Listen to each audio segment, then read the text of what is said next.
Hi everyone, welcome to Mission to Inspire. My name is Shola Ajibade and I've got a wonderful guest with us today. Her name is Mary Alao. Hi Mary, how are you? I'm fine, Mrs. Ajibade, and you? I'm good, thank you. Thanks for accepting our invitation. Oh no, thank you for having me. Thank you. Okay, so please subscribe to our channel if you haven't, and please like, share, and hit the notification button so you can get our videos when they are published. Thank you so much, everybody. So I'm just going to read Mary's profile so we know who she is and what she does at the moment. Mary Alao is an 18-year-old writer from Kogi State, Nigeria. She's an author. She has 2 books in her name already. She started writing for a career at the age of 6. She launched her first book in 2016 at the age of 13. Wow. And that book, The Star Child. And her second book is titled Ovia Osese. She wrote that in 2020 at the age of 16. She also likes singing and playing guitar in her spare time, and she is in college. Wow. Oh my goodness. So what prompted you to start writing at that very early age? Oh, well, being so young, it could have only been somebody that brought out that talent or that brought that idea, if I could say to me. Yes. It was actually a Saturday afternoon one time when I was 6 years old. Okay. I had the habit of writing and just scribbling things on paper, stories, short stories, and just throwing them everywhere around the house. Yeah. So this particular day, my mom was set out to know what is this girl always writing, and she told me to bring one of my write-ups. Oh my goodness. And I brought it to her. Yeah, and fortunately enough, she liked what I had written. But the only criticism she had was that I used the name Nemo for my main character. And she said the name Nemo already exists for a character. And she said that was plagiarism. I shouldn't do that again.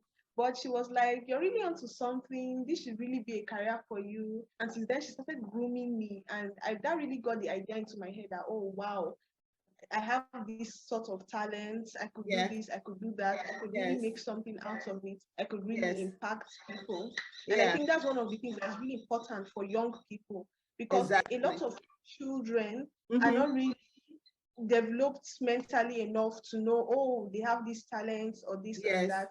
It's important to have the right people around them so that these people could really bring out what they have. It's really important. Exactly. Wow. Well done, mommy. Bringing out such a valuable talent. Mary, at that early age, that is really wonderful. So what inspired you to write your first book then? Okay, The Star Child was inspired by, lots of the, should I say, coming of age of young women. Yes. When young girls get to puberty, they feel the need to show off to one another. They start getting aware of themselves. They start knowing, oh, I'm beautiful, or they want to start getting male attention and everything. And I started experiencing some jealousy towards my peers. And yes, it really took a toll on me, because it was a frequent thing. It was something they would do multiple times in a day at school. So it became a regular thing. And unfortunately, or should I say fortunately for me, I wasn't one of the smartest children in school. And you know why it's fortunately for me in a bit. I wasn't one of the smartest children in my class. So I wasn't the person the teacher would call to solve maths equations on the board or explain some science concepts. I wasn't the person at all. Like more than half of my classmates had higher grades and GPAs than me. And so I was also bullied because of this. when I try to hang out with the smart girls and all these things, I'll immediately be put in my place, reminded of my place. Exactly. Oh my God. I quickly discovered that I could sing, and I really held dear to it because, wow, I found something that was mine. Yeah. So I began to show off with it. Not really show off, but it was so dear to me that I did it all the time. I was in school, since I wasn't able to learn or understand what was being taught. I would be writing songs in class, and everybody soon noticed, what is this girl always doing? What is she doing? What is she doing? And all that. So the music teacher quickly discovered that, oh wow, she could sing and all that. And he started using me for school shows, school concerts. I would either sing alone, or I'll be like, if there's a mass choir, I'll always be like the leader.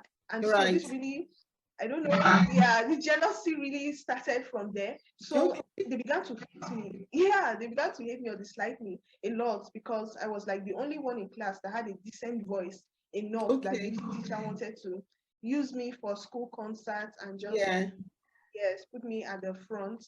And I was really confused, because I was like, you guys always get all the attention. When they need you for debate, you're the ones that can talk smart, talk fast, and all that. And this is just my own forte. So why do you want to take this from me? And they began to hate me because of that one little thing. So I realized that, oh wow, that's how the Star Child came about. I was a star because I could sing, and yes, that was my own thing. And that was that was your own little thing that can never be taken away from you. Yes. And you don't need to fit into anybody's lifestyle. Exactly. To be able to achieve that. Yes. I'm sure a lot of people that were seeking to be your friend. Yeah. They didn't really want to be my friend. They still wanted to give me my place. They wanted me to feel less. They wanted me to feel like I didn't really have something.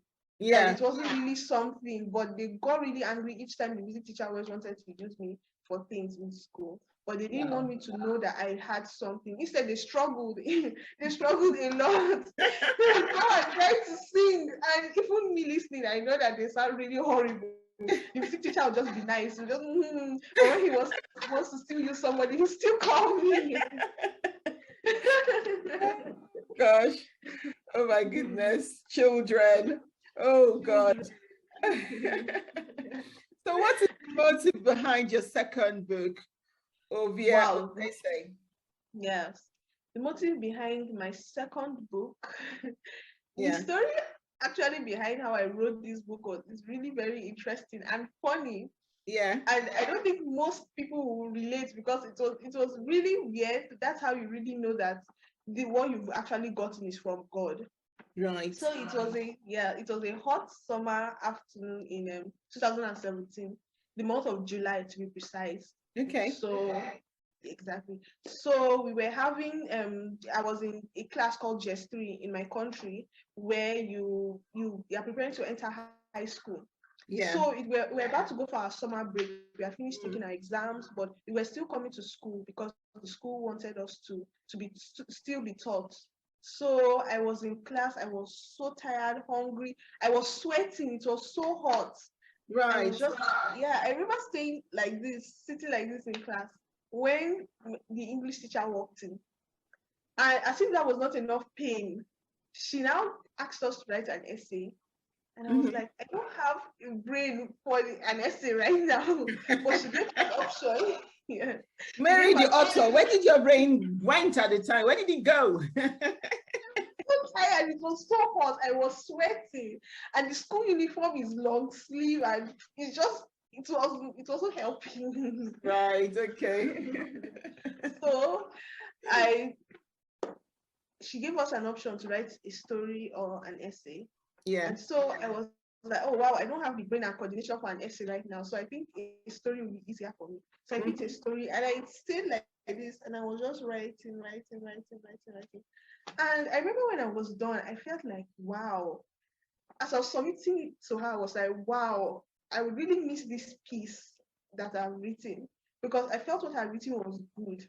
Mm-hmm. So when I submitted and I got my script back, thankfully the next day, I had a really horrible score. Oh my goodness. So bad.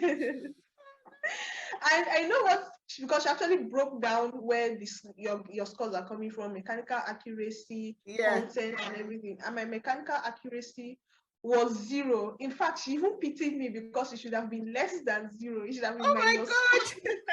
Exactly. I was so tired. I was just writing so sloppily. I was mixing my S's and my T's and everything. It was so. But when I got the script, I understood what I wrote.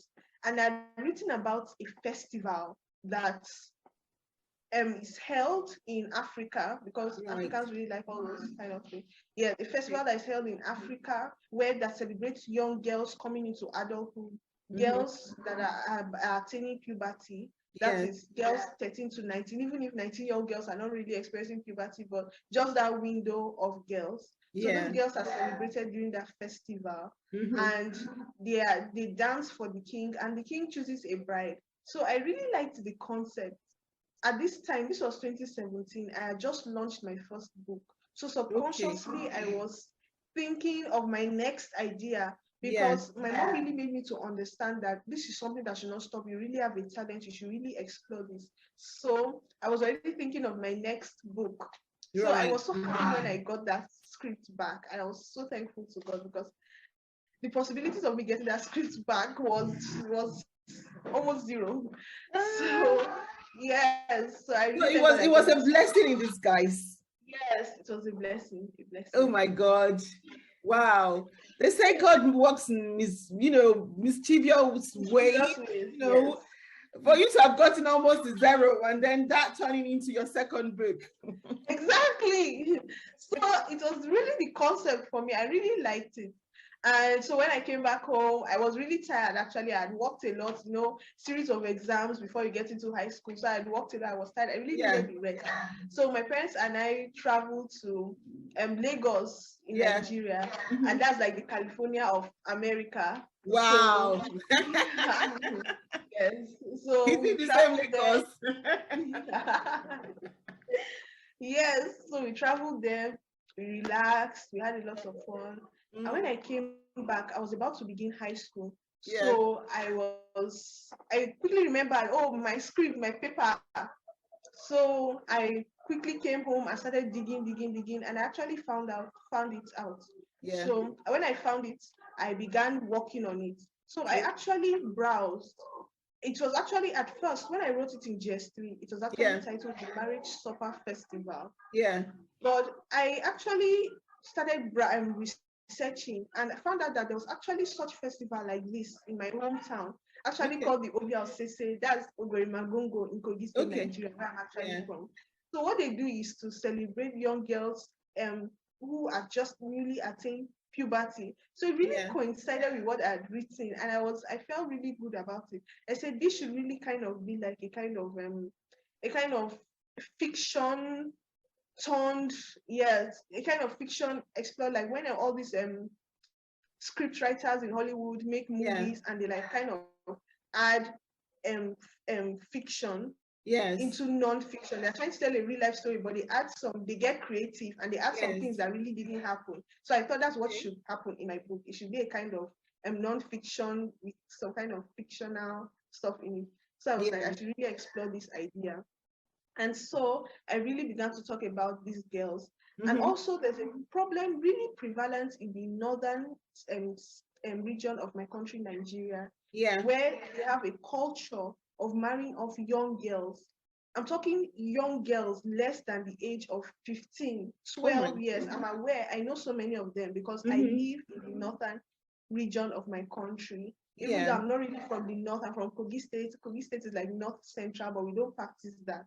But I live in the heart of the north where such things are practiced. And so I have classmates, I have friends that have actually been married off at these ages. So I'm aware of this. And this has really brought up the rise of a disease called VVF, vesico-vaginal fistula.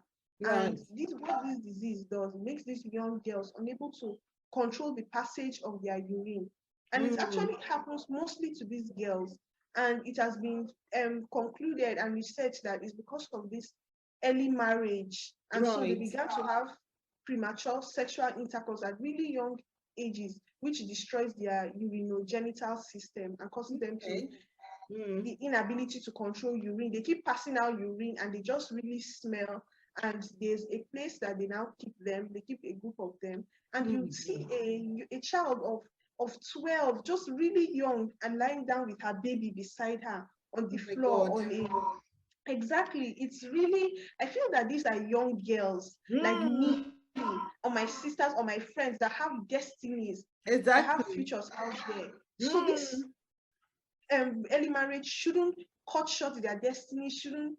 It is from that heart that I wrote Ovia Osese, because I actually created the main character Osebinaya to be like myself, to take my stance on that issue, which is very interesting because Osebinaya actually grew up in the village where these things are practiced. But funnily enough, and unlike most people, when you grow up in a place and you grow up to see something, you actually think it's normal. Most people actually think it's normal. Very few people actually question, when they grow up a little, to question the ideology or why they do certain things. Most people, when they grow up with things, they just grow up with it and pass it down to their children.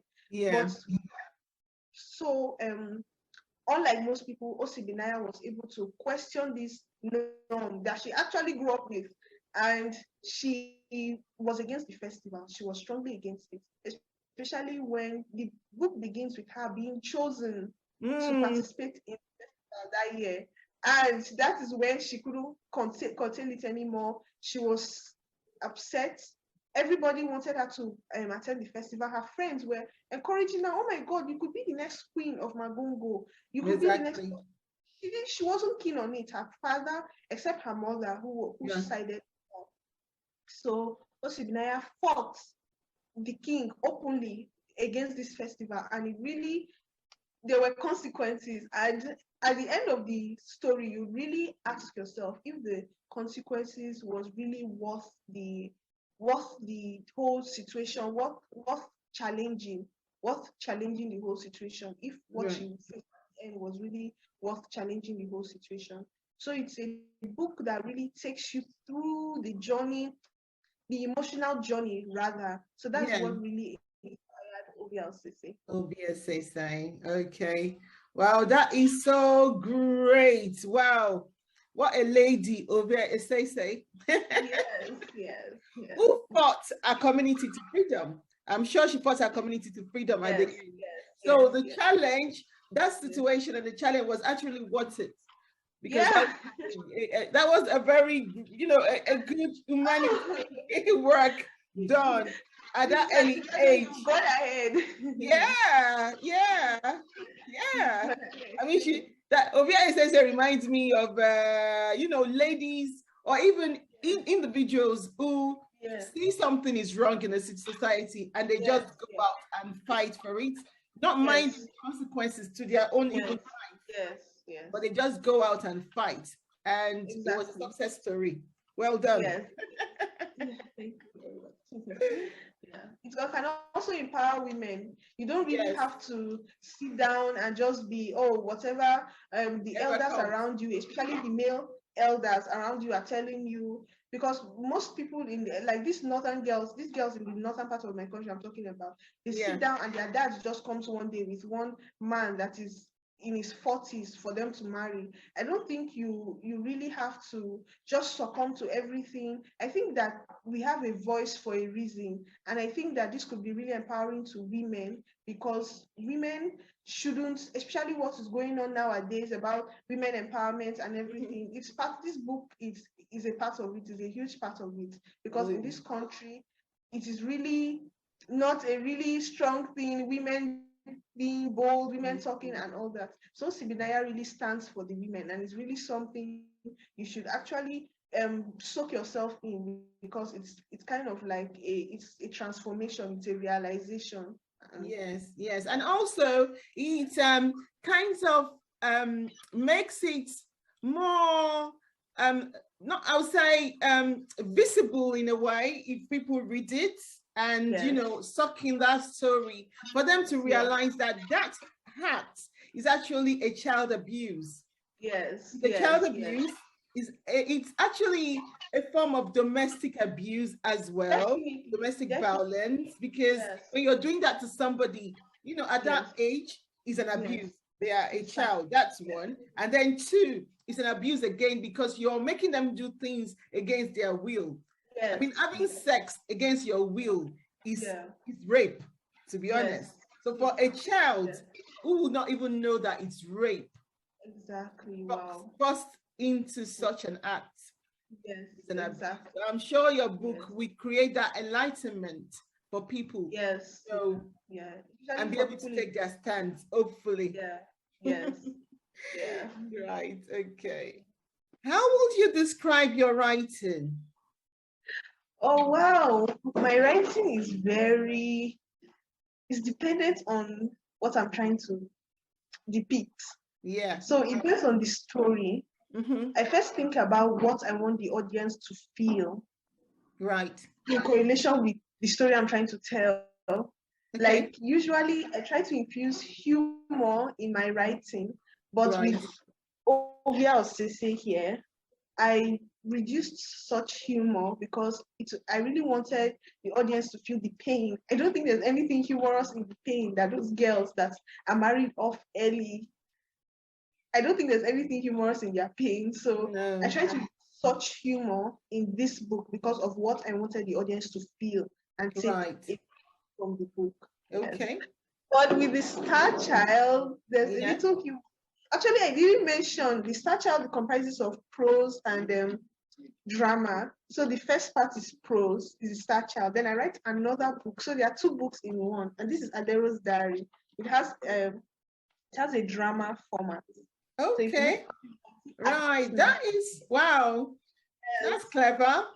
Yes. So that one also has the tone of a Star Child because it actually tells the story of a dyslexic girl that is bullied by her mate, but she's very intelligent. Actually, her dyslexia does not stop her, but she's actually still bullied by her mate because of it. So, the tone and the style of my writing. The tone and style of my writing is, as I just said, is correlative to what the story I'm trying to tell. Yes. So it differs. So, so is it drama that you write? Yes. I write both, actually. I actually write poetry. I think in the Star Child, there's poetry. Okay. Yes, there's poetry. There's poetry. Okay. Yes, I infuse the three genres of literature in my first book.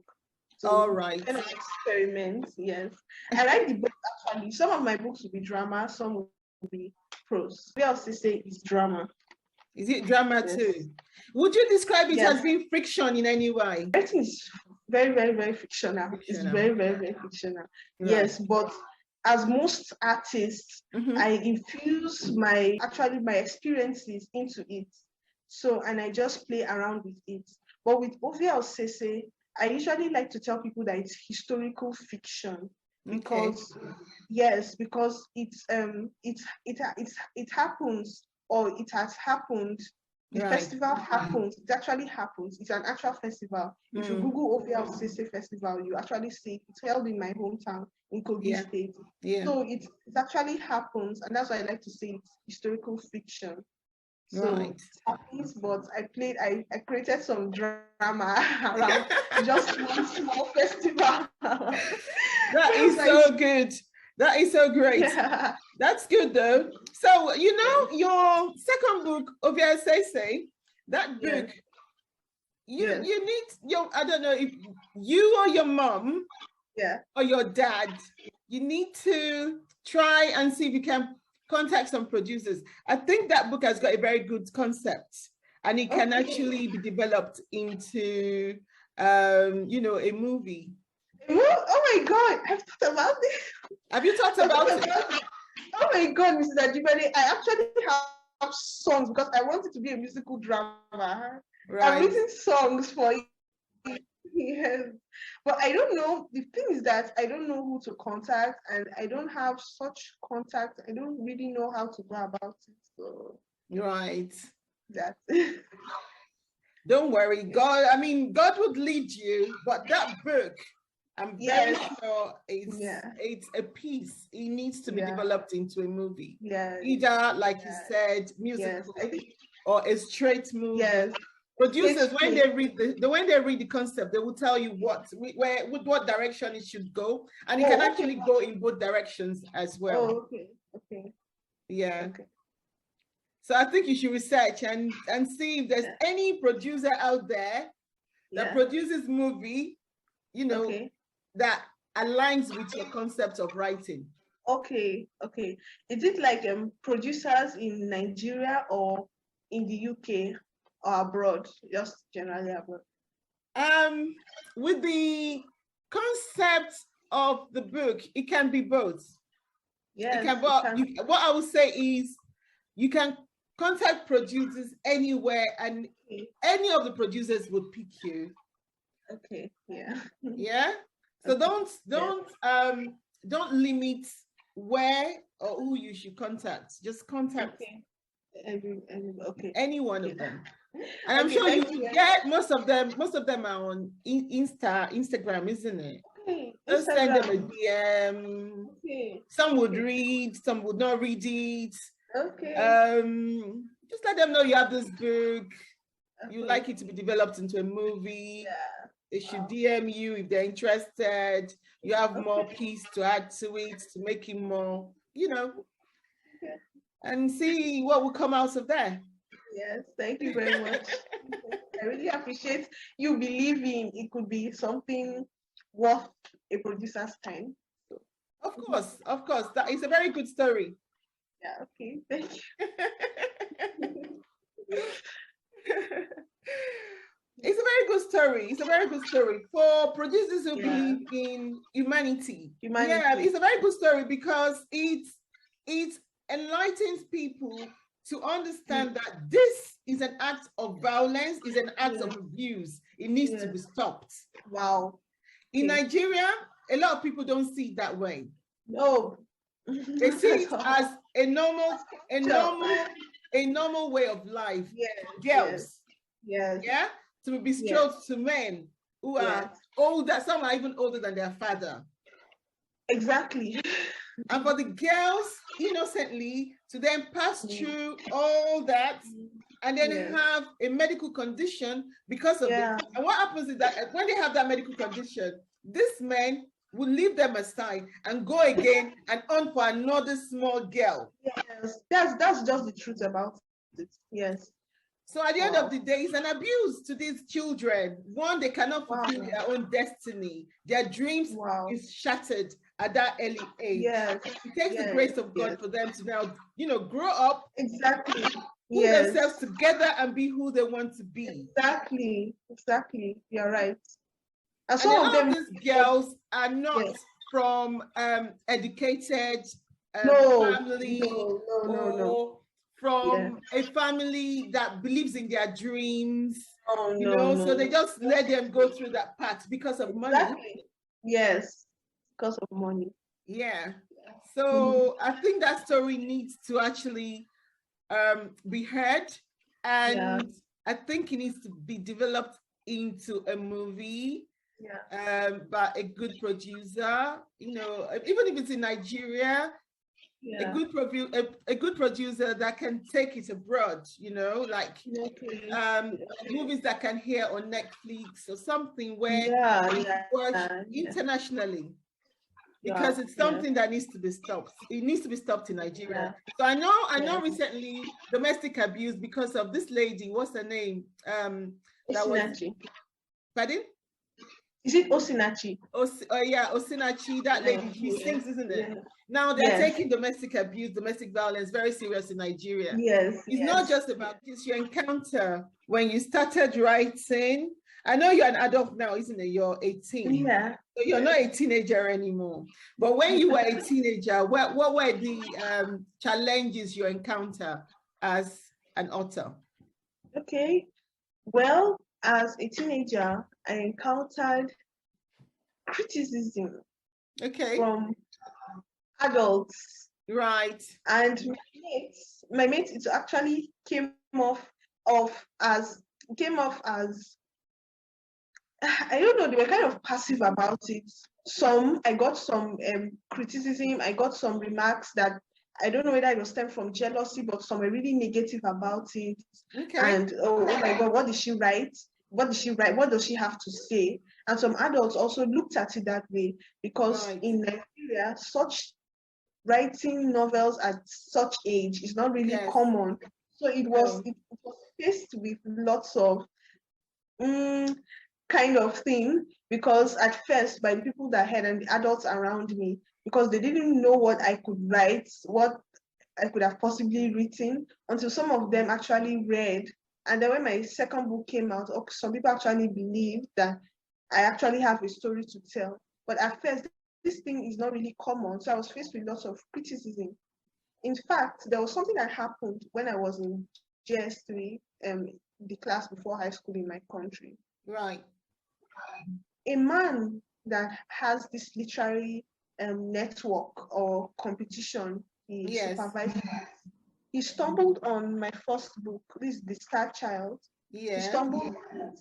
And because in my author's profile, I indicated that I was in so and so school, that I attended so and so school. And so he went to that school and asked of me, because he thought that, he could find me there. And the owner of the school was like, not really the owner of the school, the management or the people that he met were telling him that he couldn't see me. And he asked why. He did not know for what reason. They kept asking him, he kept asking them rather, why can't I see her? Why can't I meet with this girl? They told him plainly he couldn't see me. He met with my English teacher. She said that he couldn't see me also. And as God will always have it, the next year, my mom was introduced to him by one of her friends. Wow. And she told him that she has a daughter that since he's involved in this literary stuff. And he was like, that he wants to meet me. And so he came to the house. And when he came to the house, we discussed and all that. And my mom put forward my book, that she has even written a book. And the man was like, I've seen this book before. I've seen this book before. And he turned to the back and said, what, is she in so and so school? And my mom said yes. And he now relayed the story that I just relayed to you now about was told that he couldn't just see me for no reason. He kept asking why. They couldn't tell him why he couldn't see me. And they just told him that he couldn't see me. And that's one of the things, the challenges I would face. Because even that day I felt really bad, but he encouraged me. He said, these are some of the things I would have to go through. But I felt really sad. I felt sabotaged. I felt like, if my destiny is placed in people's hands, because I was so young and naive that time, I was thinking like this. I felt like if my destiny, like many other children that face such things may be thinking out there, I felt like, so if my destiny is placed in people's hands, or like there are people that are meant to like push certain things for me, is this how everything is going to die down? Is this how my name will never be heard? Am I not meant to be successful? And this kind of stuff. I was just thinking of all sorts of things. But what he told me was just it. You are bound to face such problems. But the interesting thing about it is that no matter how much you fight, destiny will always prevail. And that's an encouragement to youth out there. I know that there are many people going through this. People that you think supposed to love you are sabotaging you. Don't worry. Just keep having passion. Keep working hard. Keep having faith. One day, destiny and hope will shine on you. And because you are meant to tell a story, because you are meant to be here, and because your talent is not a mistake, definitely people are going to see your work. Right. That is so inspiring what you said at the end. Anyway, encouraging the youth to keep going and not be, not to depend on people. No. Yeah, if you leave your destiny in the hands of people, that's it, they'll mess it up for you. Yes. People always sabotage. You're the only person who knows what you want. Yes, so exactly. If you're dreaming, depending on the capacity of that dream, how big it is, it's in your hands as an individual. Yes. And you're the only person that can make it come to reality. Exactly. Your dreams are in your hands. If you say you don't want to come out, that's when it's going to stop. The day you decide to stop fighting, that's the day it's going to all end. And I'm going to tell you that you're going to be sabotaged a lot, because I've actually been sabotaged a lot. People are actually going to be out there. People with small minds, I would say, actually think that they have the ability to stop somebody's destinies. Meanwhile, in lots of times, in the process, lots of teen flicks that we see on this channel and everything, there's always this mean girl trying to sabotage the protagonist, who is always a nice girl and everything. But at the end, like, the mean girl ends up pushing this nice protagonist girl to her destiny in the process of trying to sabotage her. We've seen that in High School Musical. We've seen that in so many places. And so please do not be discouraged. People always try to sabotage. Just by the way, they're actually trying to push you to your destiny. And take cue from this Bible example, this Joseph, how his brothers tried to sell him to slavery because he told them his dream. So they tried to stop him by selling him to slavery. Meanwhile, the place that they sold him to slavery to was actually where he was meant to be, was actually his destiny, and he became Prime Minister of Egypt. So this is a true life story, you know. So it actually happened. So that's just what I want to encourage you guys with. Exactly. And I know most teenagers, both boys and girls, like Spider-Man, don't they?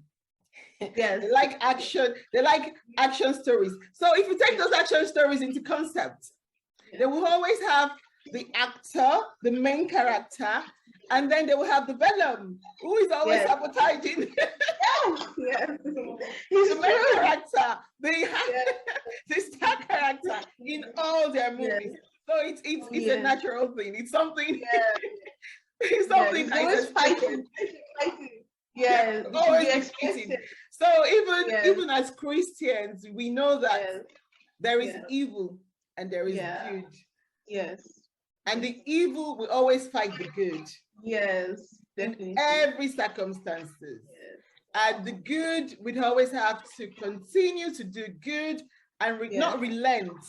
Yes. To be able to overcome the evil. But the evil will never relent, because they don't want you to do the good anyway. Yes. So the good should never relent. That's very important. No, good should always relent so they can prevail. That's the thing. Oh, okay. So I want my last question is encourage our youth out there, or anyone who might be going through some challenges. Throughout the course of this this video, I believe that we've said lots of inspiring things that people could take home with them, and youth especially could learn from. But I just want to really close with this one that I think is the overall. I think it's that you should believe in yourself. Wow. I think that nobody would believe in you except you first believe in yourself. I watch all these reality shows, all these singing competitions, and like the girl is singing, and then the judge is saying, sing it like you believe it. If you don't believe it, how do we now believe you? And when you look at all these musicians, the songs they put out, the sad songs, the love songs, the Adele, the Bruno Mars and everything, the sad songs and the love songs they really put out, you could really hear the pain. They believe it, they understand, and they believe what they are going through. And we in turn are moved to emotion, to even loving the song and playing it so many times that they win awards for all this kind of stuff. So because they believed what they were selling to us, we in turn believe it.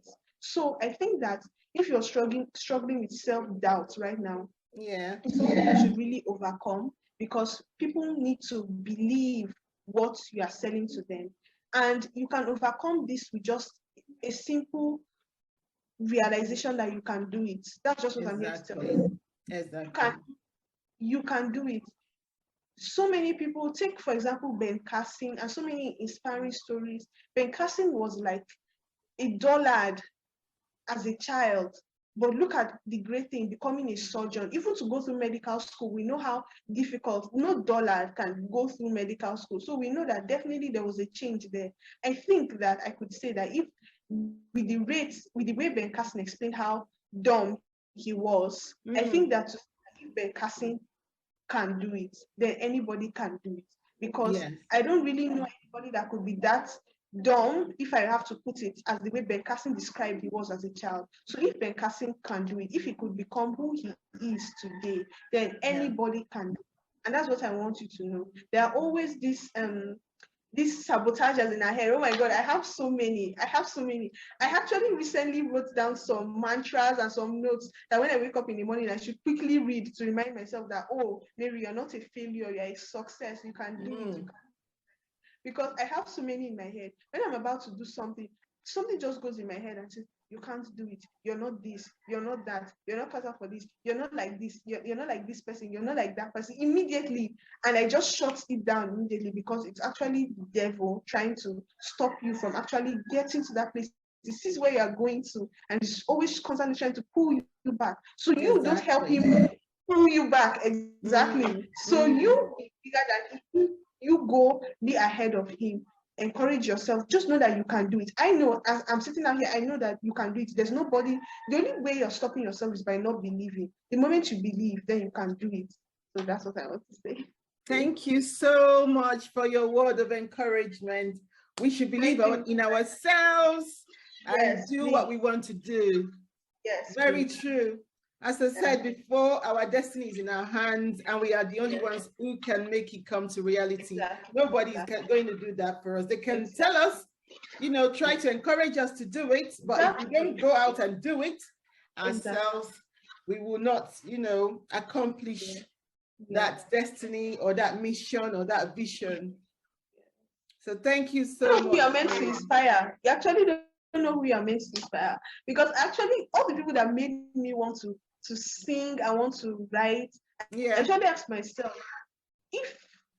if for example Bruno Mars, I love listening to so much, if Bruno Mars did not overcome any sort of voices in his head that do it, would I want to sing today? Would I love singing so much? So you don't know whose destiny is tied to your own. And the person is practically just waiting for you to stand up and inspire them, and they get inspired to and inspire somebody else. It's a chain reaction. So please don't stop a wonderful generation of lovely people by sitting down and thinking that, oh, you are not this, you are not that, please. Thank you so much for coming on our show, Mary. Thank you so much. Thank you for having me. You're welcome. And I wish you and I pray for a very good outing on all your books. Definitely. And that the story that you're trying to proclaim would go far, Amen. Beyond what we think now, because now we don't know where it will go, but we pray that it will go far. Before we close, I'm just going to ask you quickly a short question. So if for people that want to buy your book, how can they contact you? How can they get your books? Okay, so currently I'm working on getting the book to an online platform. That's Ovia Osese. And Ovia Osese currently is what we are working on to get onto an online platform. Right now it's only available physically, but we're working to get to an online platform. So I'd encourage the people that are interested in buying my book to follow me on Instagram. Okay. My Instagram name is Mary__Alao. Thank you for watching our talk show today. We really appreciate you. Thank you so much. Please subscribe to our YouTube channel. Please subscribe to Mission to Inspire talk show, which is heard every week.